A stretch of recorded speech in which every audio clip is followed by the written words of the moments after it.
கர்த்தருடைய பெரிதான நாமத்துக்கு ஸ்தோத்திரம் உண்டாவதாக.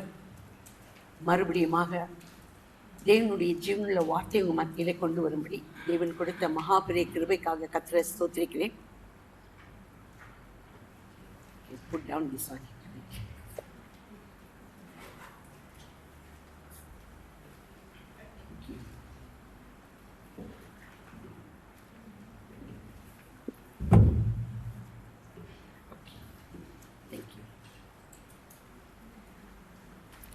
கர்த்தர் ஸ்தோத்திரம். வாசிச்ச இந்த வசனங்கள் தேவன் நிச்சயமா நம்மளோட கூட பேசுவார்.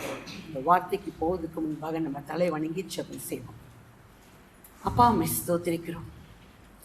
அன்பும் இரக்கம் கிருபை நிறைந்த தகப்பன் நிறையா, இதோ இந்த நாளிலும் கொடுத்த இந்த வார்த்தையின் மூலம் ஒவ்வொருவரையும் அபிஷேகித்து ஆசீர்வதித்து நிறைவான காரியத்தோடு நிறைவான உடைய பிரசன்னத்தோடு கடந்து செல்லும்படி செய்கிறவர் நீர் ஒருவரே ராஜா.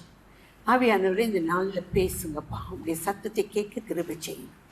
முழுவதுமாய் என்னை தாழ்த்தி உடைய வல்ல கருத்திலே கொடுக்கிறோம். நீர் ஆளுகை செய்கிற கர்த்தர், நீர் பேசுகிற கர்த்தரையா, உடைய நாமத்துக்கு எல்லாம் மகிமை செலுத்துகிறோம். இயேசுவின் மூலமே ஜெபம் கேளும் எங்கள் ஜீவனில் வாழும் நல்ல பிதாவே, ஆமென் ஆமென். கர்த்தர் நாமத்துக்கு ஸ்தோத்திரம். வாசித்த இந்த 2 வசனம் நீங்கள் 91ஆம் சங்கீதம் பார்த்தீங்கன்னா இது ஒரு விசேஷமான ஒரு சங்கீதம். எப்படி 23வது சங்கீதம் விசேஷமான ஒரு சங்கீதமோ அதே பிரகாரம் இந்த 91ஆம் சங்கீதமும் ஒரு விசேஷமான ஒரு சங்கீதம். ஸோ ஏறக்குறைய இன்றைக்கி இந்த சங்கீதம் 1லேருந்து 16 வரைக்கும் நம்ம முழுசு இந்த நாளில் பார்த்துருவோம். அதுக்கு முன்பாக இந்த 2 வசனம் வாசித்த 2 வசனம் பார்த்திங்கன்னா, இந்த சங்கீதத்தில் முதலாவது நம்ம என்ன நோக்கத்தோடு தேவன் இதை நமக்கு பேசுகிறாரு, அதில் என்ன கருத்தை தேவன் நமக்கு வைத்திருக்கிறாரு நம்ம பார்க்குறதுக்கு முன்பாக இந்த வாசித்த வசனம் வசனத்தை நீங்கள் பார்த்தீங்கன்னா, தாவீது சாலமோனோடு கூட சொல்கிற வார்த்தை தான் வார்த்தை. உன்னதமானவரின் மறைவில் இருக்கிறவன் சர்வ வல்லருடைய நிழலில் தங்குவான் என்பது தாவீது சாலமோனிடத்தில் சொல்லக்கூடிய ஒரு வார்த்தை. 2வது வார்த்தை பார்த்தீங்கன்னா, இந்த வார்த்தை சாலமோன் கர்த்தரை நோக்கிட்டு இந்த வார்த்தையை தாவீதுக்கு பதிலாக சொல்லக்கூடிய வார்த்தை. கர்த்தரை நோக்கி, நீர் என் அடைக்கலம், என் கோட்டை, என் தேவன், நான் நம்பி இருக்கிறவர் அப்படின்னு சொல்லி தாவீது சாலமோன் சொல்லும் வார்த்தையாக இருக்கிறது. இந்த 2 வார்த்தையை குறித்து ஏன் இவர்கள் பேசுகிறார்கள், தாவீது ஏன் இங்கே சாலமோனுக்கு பேசுகிறார் அப்படின்ற காரியத்தை நம்ம பார்த்தோம்னா, இப்போ தாவீதுக்கு வயசாச்சு. ஓல்ட் ஏஜில் அவருடைய ராஜ்ய பாரத்தை சாலமோனுக்கு கொடுக்கணும். ஆனால் இப்போ தாவீதுக்கு கொஞ்சம் பயம். என்ன பயம்னா, சாலமோன் இந்த ராஜ்யத்தை சரியான முறையில், இப்போ சாலமோன் வந்து சின்ன வயசு. ஸோ தாவீதுக்கு கொஞ்சம் பயம். எப்படி நம்ம ராஜ்யத்தை கொடுத்தா இந்த சாலமோன் நடத்துவானா நடத்த மாட்டானா அப்படின்ற ஒரு பயம் இந்த தாவீதுக்கு இருந்துச்சு. இப்போ தாவீது என்ன செய்கிறாருன்னு பார்த்தீங்கன்னா, நான் கொஞ்சம் இந்த காரியத்தெலாம் சொல்லிடுறேன், அதுக்கப்புறம் இந்த வசனத்துக்குள்ளே போகும்போது உங்களுக்கு அந்த காரியம் புரியும். இப்போ தாவீது என்ன செய்வார்னா, சாலமோனை கூட்டிட்டு ஆசரிப்பு கூடாரமாகிய தேவாலயத்துக்கு போவார். அங்கே தான் உடன்படிக்கை பெட்டியும் இருக்கும். அங்கே போயிட்டு மறுபடியும் இந்த வார்த்தையை ஒரு காரியத்தை சொல்லுவார். நீ உன்னதமானவருடைய மறைவில் இருந்தால்தான் சர்வ வல்லருடைய பிதாவின் நிழலில் தங்க முடியும் அப்படின்ற ஒரு காரியத்தை தாவீது சாலமோன்னு சொல்கிறார். ஏன் இந்த காரியத்தை மெயினாக அவர்கிட்ட சொல்கிறாருன்னா, இப்போ அவருக்கு அந்த பயம் இருக்குது, இன்னொன்று அவருடைய வாழ்க்கையில் கர்த்தர் அவர் நடத்தின பாதைகள் அவர் பார்க்குறார் ஒரு காரியத்தை. தாவீதை குறித்து உங்களுக்கு நிறைய காரியம் தெரியும், இருந்தாலும் நான் கொஞ்சம் ஷார்ட்டாக போயிடுறேன்.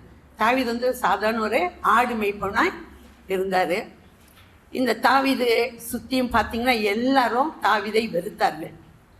யார் யார் வெறுத்தாங்கன்னா, சொந்த தகப்பனாகிய ஈசாய் தாவீதை வெறுத்தான். அது மட்டும் இல்லை, தாய் அவனை சேர்த்துக்கொள்ள முடியாத சூழ்நிலை. அவனுடைய சகோதரர்களும் இந்த தாவீதை வெறுத்தாங்க. இப்படி எல்லாராலும் வெறுக்கப்பட்ட தாவீது தான் கர்த்தருடைய பார்வையில விசேஷமாக ஒரு நோக்கத்தை கர்த்தர் என்ன செய்யறாரு, இந்த தாவீது மேல் வைக்கிறார். அந்த நோக்கத்தை தாவீது மேல் வச்சனால இப்போ கர்த்தர் ஒரு காரியத்தை செய்கிறார். என்னன்னா, சாமுவேலை அழைச்சு நீ போய் இந்த தாவீதை ராஜாவாக அபிஷேகம் செய்ய சொல்லி அனுப்பிடுவார். இப்போ அந்த சாமுவேல் போய் இந்த தாவீதை, அவனுக்கு 17 வயசு, ராஜாவாக அபிஷேகம் செய்துட்டு வந்துடுவார். ராஜாவாக அபிஷேகம் செஞ்சுட்டா எல்லா காரியம் மாறிடுமான்னு பார்த்தா ஒரு காரியம் மாறல. அவனுக்கு இருந்த பிரச்சனை, போராட்டம், தொடர்ந்து ஒவ்வொரு காரியம் அவங்ககிட்ட வந்துகிட்டே தான் இருந்துச்சு.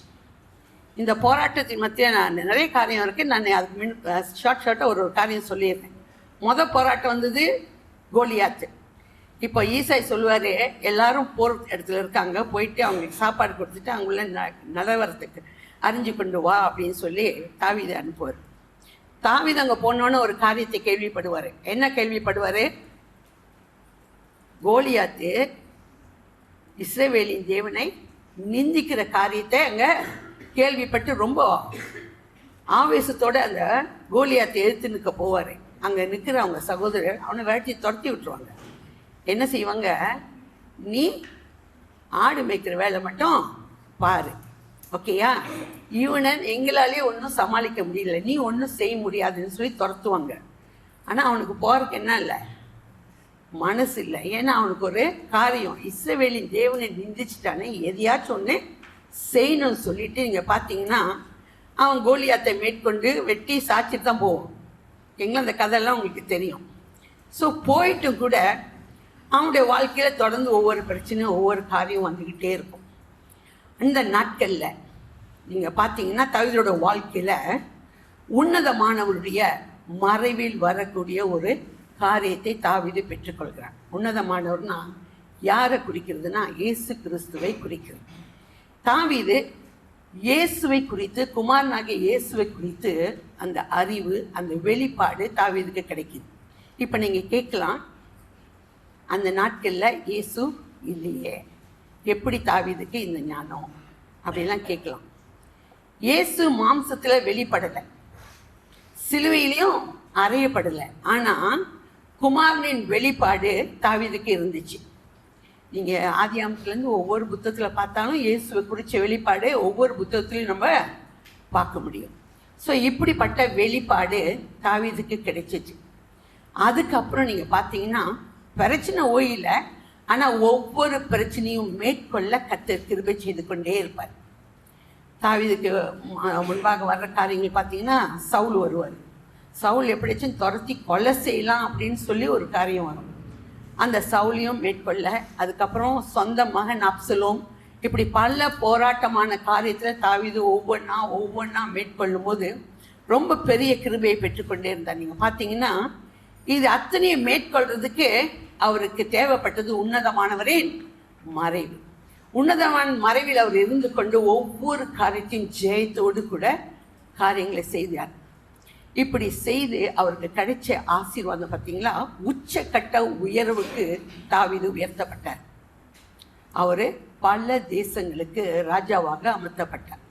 ஆனால் அவர் கடந்து வந்த பாதையெல்லாம் பார்த்தீங்கன்னா பல போராட்டமான காரியங்கள், அவர் போன மாதிரி போராட்டம் யாருக்கும் இருக்கான்னு தெரியாது. பைபிளில் யாருமே அந்த அளவுக்கு போராட்டமான காரியத்தில் போய் கஷ்டப்பட்டு அந்த மாதிரி பாடுகள் வந்ததே இல்லை. ஆனாலும் கூட தாவீது அத்தனை போராட்டத்தையும் ஜெயித்து வர்றதுக்கு அந்த உன்னதமான இயேசுவின் வெளிப்பாடு, இயேசுவின் அறிவு, அவருடைய வழி நடத்தல் அவரோடு கூட இருந்துச்சு. நீங்கள் சங்கீத புத்தகத்தில் வாசிக்கும் போது இயேசுவை குறித்து நிறைய வெளிப்பாடின் காரியம் தாவீதை அங்கே எழுதி வச்சிருக்காரு. ஸோ இந்த வெளிப்பாடுகளோடு கூட இருக்கிற அந்த தாவீதுக்கு இப்போ ஒரு பயம். என்ன பயம்?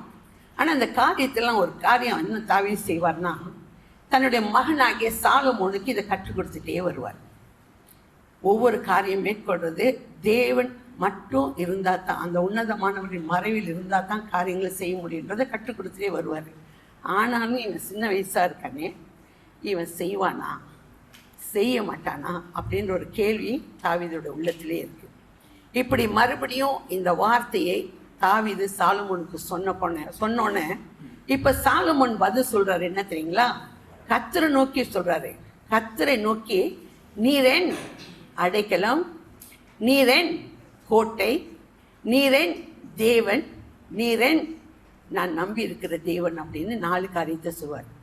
நான் இதை 4ஐயும் ஷார்ட்டாக சொல்லிடுறேன். ஆக்சுவலி இந்த 4 காரியமும் தாவீதுக்கு, ஏன்னா அந்த 4 காரியமும் தாவீதோட வாழ்க்கையில் நடந்து வந்த பாதைகளில் அவருக்கு உள்ளுக்கு போன அவர் எப்படி தேவனை பிடித்து கொண்டாரோ, அடைக்கலமாக வச்சாரோ, தேவனை கோட்டையாக வச்சுக்கிட்டாரோ, அவரே தேவ பலன்னு சொல்லி தேவனை பிடிச்சிக்கிட்டாரோ, நம்பி இருந்தாரோ, அதே குவாலிஃபிகேஷன் இவர் ஜெபத்தோடு கூட கர்த்தரை நோக்கி இவர் சொல்கிற காரியத்தை தாவீது கேட்டோன்னே இவருக்கு ரொம்ப சந்தோஷம். அந்த அடைக்கலம் நான் சொல்லிடுறேன். அடைக்கலம் அப்படின்னு சொன்னால் என்ன அங்கே விரிவாக சொல்கிறதுன்னா, அவர் அன்று எனக்கு வேற கதியே இல்லை. ரொம்ப சிம்பிளாக சொன்னான், அவர் தான் எனக்கு எல்லாம், அவர் அன்று எனக்கு வேற காரியமே கிடையாதுன்னு சொல்லி பிடிச்சி கொள்வது. அது சாலமோன் சொல்கிற காரியத்தை பார்த்தார்.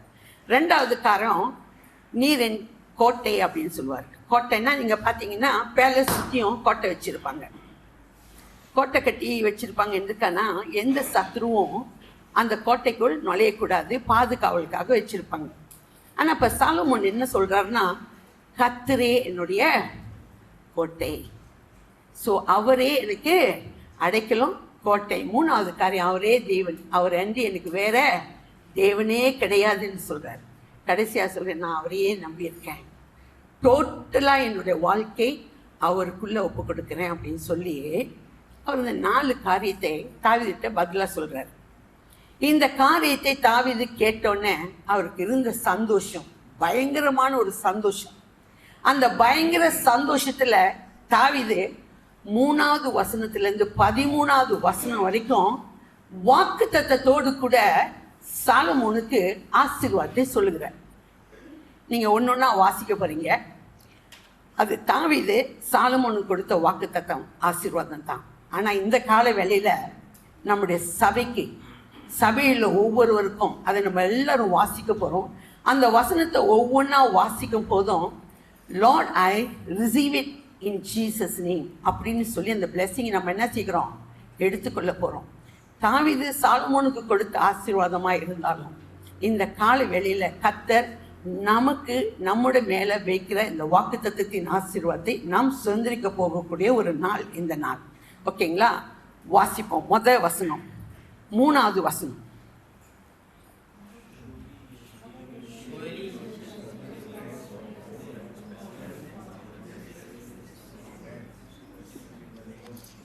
அவர் என்னை வேடனுடைய கண்ணிக்கும் பாலாக்கும் கொள்ளை நோய்க்கும் என்ன செய்வாரு, தப்பி வைப்பார். ஓகே, நீங்க இந்த வசனத்தை வாசிச்சோன்னே ஒரு காரியத்தை சொல்லிருந்தேன்னா, Lord I receive it in Jesus name, அப்படியே அந்த வாக்குத்தத்தத்தின் ஆசீர்வாதம் உங்க மேல் தங்கும். ஓகேங்களா? ஸோ இந்த வாக்குத்தத்தத்தின் ஆசீர்வாதத்தை தேவன் ஒருவேளை தாவீது சாலமோனுக்கு கொடுத்திருந்தாலும் இந்த காலை வேளை நமக்காக தேவன் கொடுக்கிற வாக்கு இதுதான். ஓகேங்களா? ஸோ இந்த 11 ஆசீர்வாதங்களையும் நம்ம இந்த நாள் என்ன செய்யறோம், சொந்தமாக்கிக் கொள்க போகிறோம். ஸோ ஆசீர்வாதம் அது. 2வது ஆசீர்வாதம், அடுத்த வசனம் வாசிப்போம்.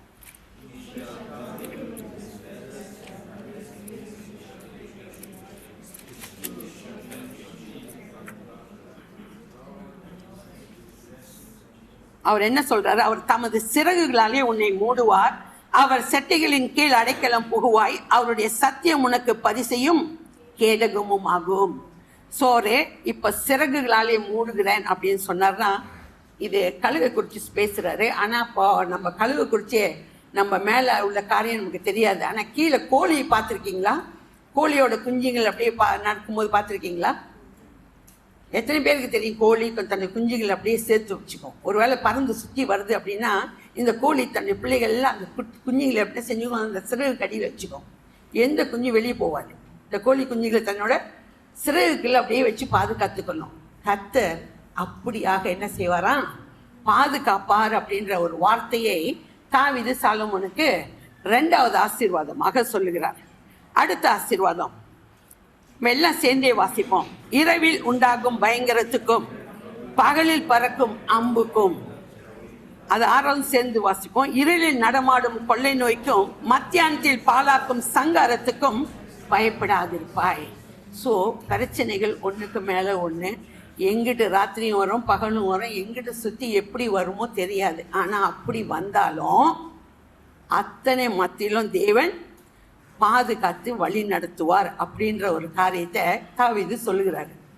அதே ஆசீர்வாதத்தை கர்த்தர் இந்த நாளிலும் நம்முடைய மேலே வைத்து வைக்கிற ஆசீர்வாதம். 7வது வசனம் வாசிப்போம். உன் பக்கத்தில் 1000 பேரும் உன் வலது பக்கத்தில் 10,000 பேரும் விழுந்தாலும் அது அணுகாது, அது உன்னை அணுகாது. ஸோ இப்போ அடுத்த ஆசீர்வாதம் ஆமேன்னு சொல்லி நம்ம எடுத்துக்கொண்ட இந்த ஆசீர்வாதம் நம்ம பக்கத்தில் ஒரு வேளை 1000 பேர் வரலாம், மறுபக்கத்தில் 10,000னா 10,000 பேர் வரலாம். ஆனால் எதுவுமே நம்மளை சேதப்படுத்தாதபடி நம்மளை பாதுகாத்து நடத்தும். நான் ஷார்ட்டாக சொல்கிறேன், அது உள்ளுக்கு நிறைய காரியம் இருக்குது, இருந்தாலும் உங்களுக்கு வாசிக்கும் போதே அது புரியும். ஸோ அதனால் நான் ஷார்ட்டாக சொல்லிட்டு போயிடுறேன். 8வது வசனம். உன் கண்களால் மாத்திரம் நீ அதை பார்த்து துன்மார்க்கு வரும் பலனை காண்பாய். Amen. Lord, I receive it in Jesus name. இந்த வார்த்தைகளை நம்ம சுதந்திரத்துக் கொள்ளும் போது இங்கே நம்முடைய கண்கள் மாத்திரம் துன்மார்க்கு, அதாவது நமக்கு விரோதமாய் வருகிறோம் நிச்சயமாக பிசாசானவன். துன்மார்க்கு அதாவது நமக்கு விரோதமாய் அப்படி பிசாசினால் ஏவப்பட்ட காரியங்கள் வரும்போது நிறைய காரியங்கள் அவங்க ஒரு வேலை எதிராக செஞ்சாங்களா அவங்க தான் அதை விழுந்து போவாங்க. அதை நீ கண்களால் பார்க்க முடியும், உங்களுக்கு எதிராக செய்யக்கூடிய காரியங்கள். ஸோ அந்த காரியத்தை நீங்கள் பார்க்க முடியும். 8வது வசனம், 9வது வசனம். எனக்கு அடைக்கலமாய் இருக்கிற உன்னதமான கர்த்தரை உனக்கு தாபரமாகி கொண்டாய். இப்போ தாவீது சொல்றாரு, எனக்கு அடைக்கலமாய் இருந்த கர்த்தர், அந்த கர்த்தரை நீ உனக்கு தாபரமாக கொண்டபடினால உனக்கு. அடுத்த வசனம் சேர்த்து வாசிச்சிருவோம். 10வது. ஆகையால் பொல்லாப்புனுக்கு நீடாதே, வாதை உன் கூடாரத்தை அணுகாது. ஸோ உங்களுக்கு அது புரியும். ஸோ நமக்கு வாதைன்னா வேதனைகள், ஒரு வேளை வியாதியாக இருக்கலாம். என்ன பொல்லாப்பு நம்முடைய வாழ்க்கைக்கு எதிராக வருகிறதோ அத்தனையும் கர்த்தர் மேற்கொள்ள கிருபை செய்வார். அடுத்த வசனம். உன் வழிகள் எல்லாம் உன்னை காக்கும்படி உனக்காக தம்முடைய தூதர்களை கட்டளையிடுவாராம். So amen Lord, I receive it in Jesus name. இப்போ உங்களை சுற்றிலும் ஒருவேளை உங்க கண்களுக்கு அது பார்க்க தெரியல, ஆனா கர்த்தருடைய பிள்ளைகளை கண்மணி போல சுற்றிலுமாய் தேவ தூதர்களை வைத்து அவர் என்ன செய்யறாரு? பாதுகாத்து நடத்துகிறாரு. நீங்க விசுவாசிக்கணும். ஸோ அவருடைய கரத்துல உங்களை வைத்திருக்கிறபடினால உங்களோட வழியெல்லாம் அவர் பாதுகாத்து நடத்துவார். அடுத்த வசனம், 12வது வசனம். உன் பாதம் கல்லில் இடராத படிக்க அவர்கள் உன்னை தங்கள் கைகளில் ஏந்தி கொண்டு போவார்கள். ஸோ அவங்க கையில் இந்த வசனத்தை நான் சொல்லிட்டேன். ஓகே, கைகளில் வச்சு ஏந்தி கொண்டு போவாராம். எந்த பிரச்சனை இருந்தால் அவருடைய கருத்துலேருந்து யாரும் உங்களை தொட முடியாத அளவுக்கு அவர் பாதுகாவல் கொடுப்பாராம். அடுத்த வசனம் 13வது. சிங்கத்தின் மேலும் விரியன் பாம்பின் மேலும் நீ நடந்து பாலசிங்கத்தையும் வலு சர்பத்தையும் முடித்து போடுவாய். கர்த்தர் நாமத்துக்கு ஸ்தோத்திரம். Lord, I receive it in Jesus name. இந்த வார்த்தையின் ஆசீர்வாதம் இது தாவீதோட வாழ்க்கையில் நடந்த காரியம். சிங்கம் வந்துச்சு, கரடி வந்துச்சு, அத்தனை காரியம் மேற்கொண்டு நடத்த பலன் தேவன் கொடுத்து நடத்தினார். ஸோ இந்த அத்தனை ஆசீர்வாதத்தையும் தாவீது சாலமோன் மேல் வைத்து வைக்கிறார். ஏன்னா அப்போ சாலமோன் சொன்ன பதில் அவனுடைய இருதயத்தை குளிர பண்ணபடினால இந்த 11 ஆசீர்வாதத்தையும் தாவீது இந்த சாலமோன் மேலே வைத்து வைக்கிறாரு. இந்த ஆசீர்வாதத்தை சொன்னதுக்கு அப்புறம் கர்த்தர் தாவீதோடு கூட பேசுகிறார். அவர் என்ன பேசுறாரு தெரியுங்களா? அடுத்த 14வது வசனத்திலிருந்து 16வது வசனம் வரைக்கும் கர்த்தர் தாவீதோடு கூட பேசுகிற வார்த்தை இதுதான். அதை வாசிக்க கேட்போம்.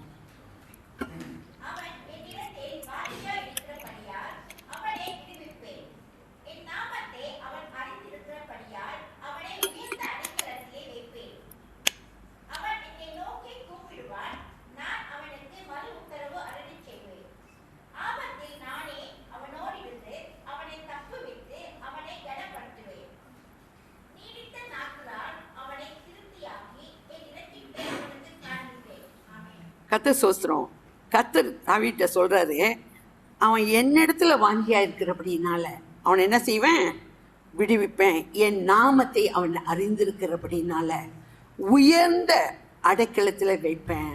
நீ எதை கொண்டும் பயப்பட வேண்டாம். இது தாவீது ஒருவேளை மனசுல இருந்த கொஞ்சம் நெஞ்சம் பயமும் போறதுத்தக்கதாக கர்த்தர் அவனோடு கூட பேசுகிறார். ஓகேங்களா? அடுத்த வசனத்தை சொல்றான், அவன் என்ன நோக்கி கூப்பிடுவான், நான் அவனுக்கு மறு உத்தரவு அருளி செய்வேன், ஆபத்தில் நானே அவனோடு இருந்து அவனை தப்புவித்து அவனை கனப்படுத்துவேன். ஸோ அவன் என்னை நோக்கி கூப்பிடுவான்றது ஏற்கனவே கர்த்தர் இங்கே நிறைய காரியத்தை தீர்க்க தரிசனமாக இங்கே சொல்லிட்டு இருக்காரு தாவீதுட்ட.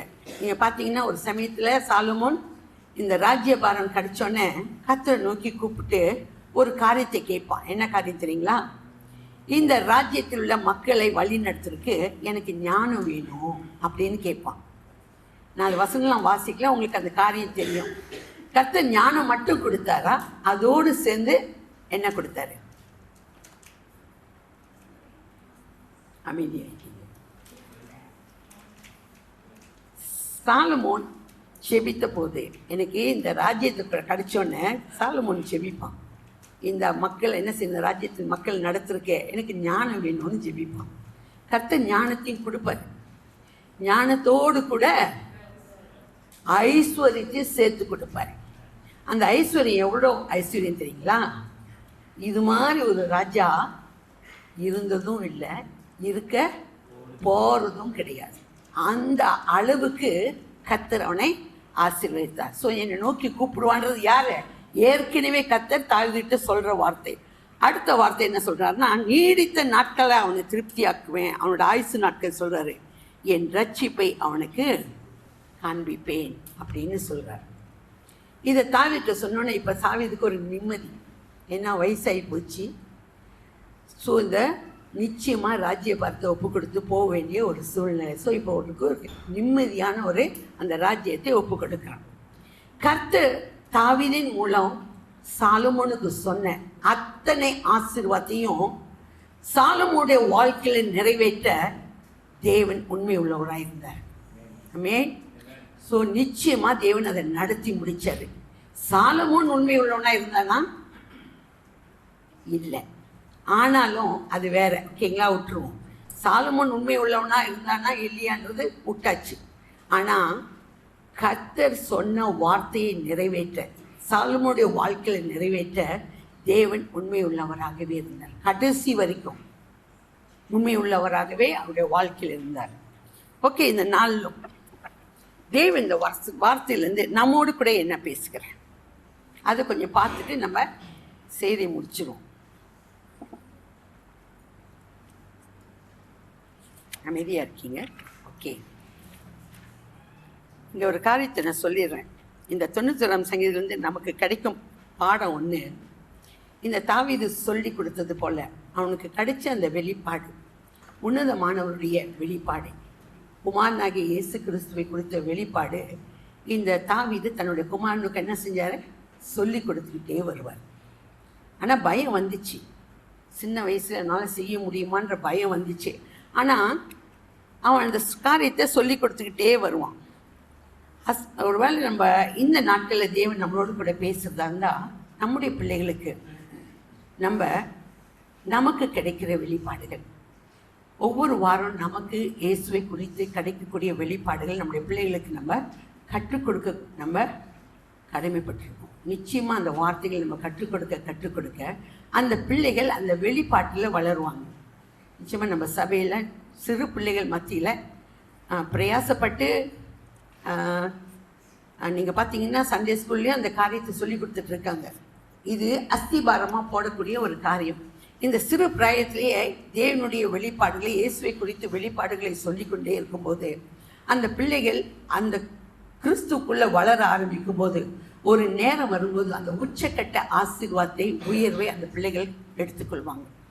அது நமக்கு ஒரு காரியம் புரியணும். இதை நம்ம கற்றுக் கொடுக்க ஆரம்பிக்கணும். அதனுடைய பலனை அவங்க ஒரு நாளைக்கு நிச்சயம் நம்ம நிறைய காரியம் என்ன சொல்கிறோம், நம்ம பிள்ளைங்களாம் நிறைய காரியத்தில் தெரிந்தவர்களாக இருக்கிறார்கள், நல்லது. ஆனால் நீங்கள் என்ன சொல்லுவீங்க, எனக்கு என் பிள்ளைகளுக்கு நல்ல படிப்பு கொடுத்துருக்கேன், நல்ல அவங்களுக்கு தேவையான பணம், பொண்ணு, வெள்ளி எல்லாமே சேர்த்துருக்கேன், கார், பங்களா எல்லாம் வச்சுருக்கேன் அப்படின்னு நீங்கள் சொல்லலாம். நல்லது, அது தப்பே கிடையாது. ஆனால் எல்லாவற்றுக்கும் மேலாக கிறிஸ்துவின் வெளிப்பாடுகளை உங்களை பிள்ளைகளுக்கு நீங்கள் ஊட்டிட்டீங்கன்னு வைங்களேன், அவங்களோட வாழ்க்கை வேறு லெவல் பிளெஸ்ஸிங்கில் அவங்க நடத்தப்படுவாங்க. நீங்கள் அதை நிச்சயமாக பார்க்கலாம். அவங்களோட வாழ்க்கையில் அவங்களோட உள்ளத்தின் ஆழத்தில் கிறிஸ்துவின் வெளிப்பாடு ஒவ்வொரு நாளும் அவங்களோட வாழ்க்கையில். ஒருவேளை சண்டே ஸ்கூலில் பார்த்தீங்கன்னா ஒரு நாள் தான் அவங்க சொல்லிக் கொடுக்குறாங்க. ஆனால் அது சொல்லிக் கொடுக்குற நாட்கள்லேயும் அவங்களுக்கு நிச்சயமாக மிகுதியான ஆசீர்வாதம் அவங்களுக்கு கிடைக்கும். ஆனால் அது தவிர நம்முடைய வாழ்க்கையில் நம்முடைய பிள்ளைகளுக்கு தினம் தேவனுடைய இயேசுனுடைய வெளிப்பாடுகளை நம்ம கற்றுக் கொடுத்து வரும்போது அவருடைய வாழ்க்கையின் உயர்வை நம்ம ஒவ்வொரு நாளும் கண்ணு மினுக்கு பார்க்குற அளவுக்கு கர்த்தர் உயர்த்தி கொண்டே இருப்பார். இது நீங்கள் தினம் பார்க்கலாம். இது தேவனுடைய அபிஷேகம், ஆசீர்வாதம். ஏன்னா தேவனுடைய வார்த்தையில் நீங்கள் அந்த பிள்ளைகளை வளர்க்க அந்த பிள்ளைகளோட உயர்வு வேறு லெவலில் ஆசீர்வாதத்தை தேவன் கொண்டு வந்துகிட்டே இருப்பார். இதே காரியத்தை இயேசு மரியாளை பார்த்து ஒரு காரியம் சொன்னார். என்ன காரியம் சொன்னார் தெரியுங்களா?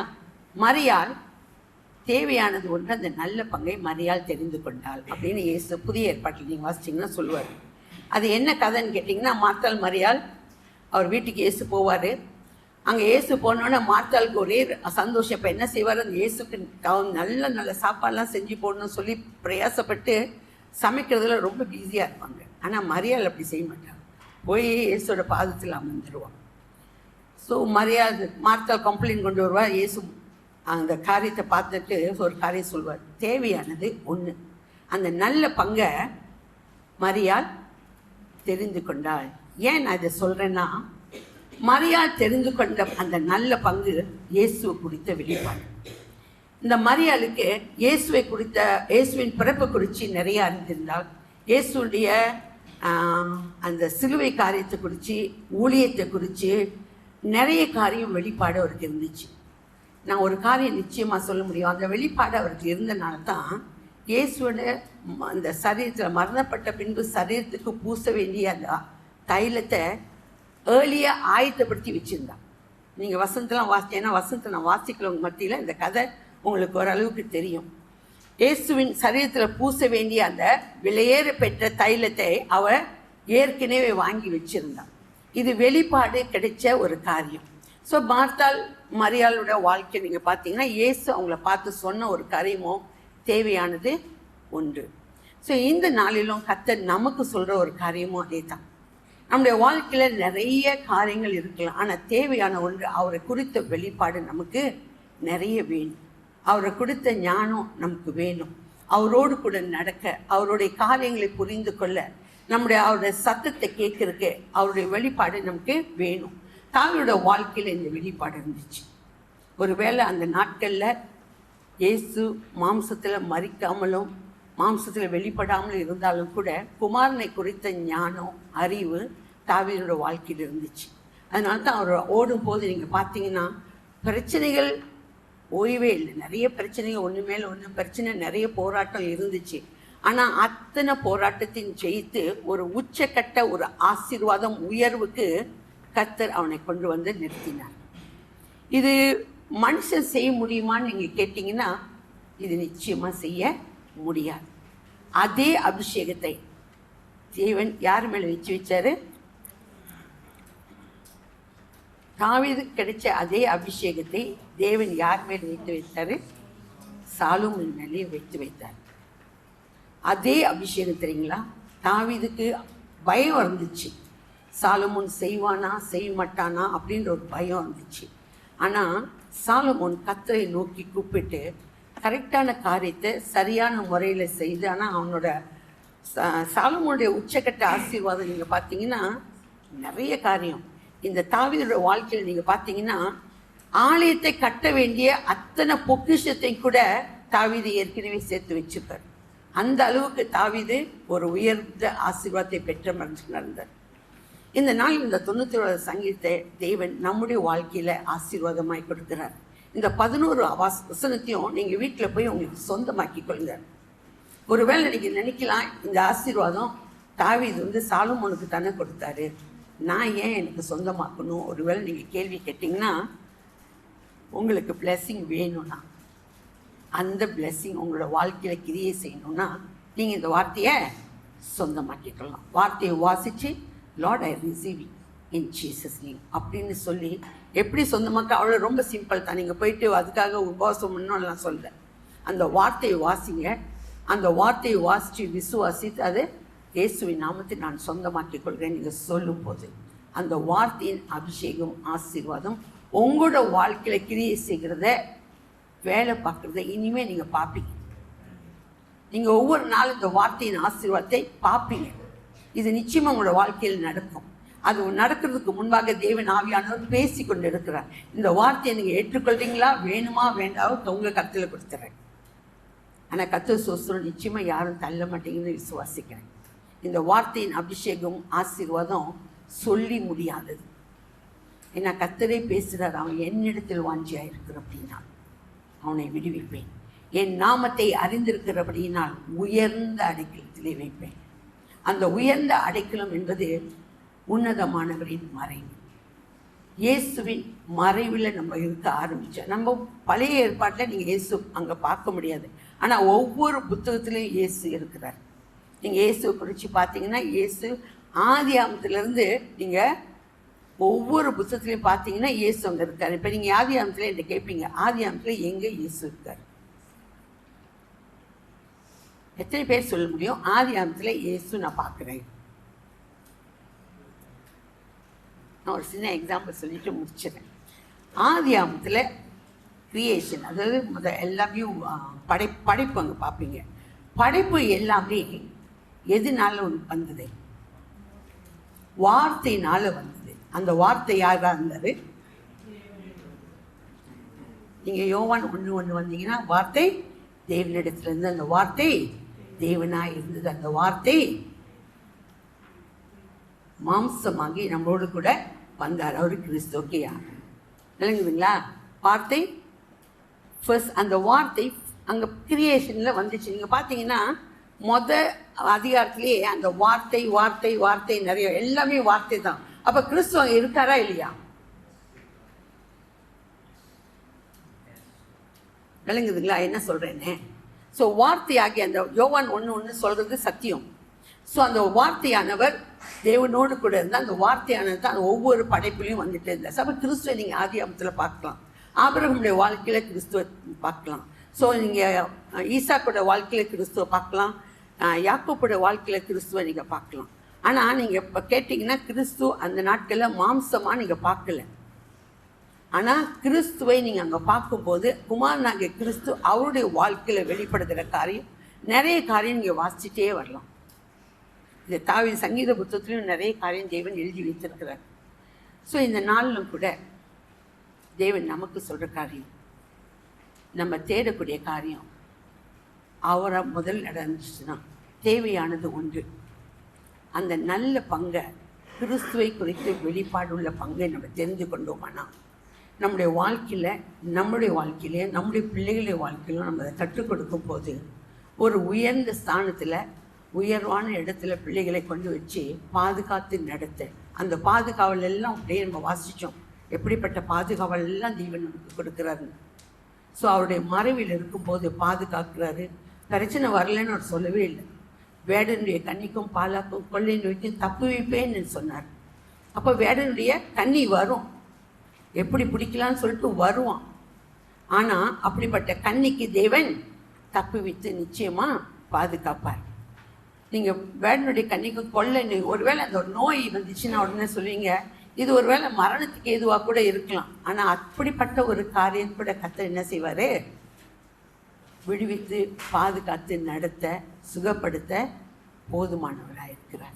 கர்த்தர் நாமத்தை ஸ்தோத்திரம். அப்படியே நம்ம கண்களை மூடும் ஜெபம் செய்வோம். அப்பா அம்மா ஸ்தோத்திரிக்கிறான். எல்லா மகிமைக்கும் கனத்துக்கும் உரிய தகப்பனே, இந்த நாளிலும் கூட இந்த 91ஆம் சங்கீதத்தில் நீர் வைத்திருக்க இந்த ஆசீர்வாதத்தை நாங்கள் சபையாக குடும்பமாக இயேசுவின் நாமத்தில் நாங்கள் சொந்தமாக்கிக் கொள்கிறோம். ராஜா மகிமையின் தேவனே, நீர் கொடுத்த வார்த்தை சத்தியம். நீ சொன்ன வார்த்தை அப்பா எங்களோட வாழ்நாள் முழுவதும் அதை நிறைவேற்றி முடிக்க நீர் உண்மை உள்ளவராக இருக்கிறேன். அப்பா உண்மையுள்ள தேவன் எங்களோடு கூட இடைப்படுகிறபடியினால் இந்த வார்த்தையின் ஆசீர்வாதத்தை நாங்கள் சுமந்தவர்களாய் இந்த நாளில் இந்த மாற்றிலிருந்து கடந்து செல்லும்படி எங்களுக்கு கிருபை செய்யும். முற்றிலுமாக எங்களை தாழ்த்துகிறோம். மீதியான நேரத்தை உங்களுடைய வல்ல கருத்தில் ஒப்புக் கொடுக்கிறோம். நீர் தாமே இடைப்படும் வழி நடத்தும். துதிகன மகிமை உமக்கு ஒருவருக்கே ஏறெடுக்கிறோம். இயேசுவின் மூலமே ஜெபம் கேளும் எங்கள் நல்ல பிதாவே, ஆமென்.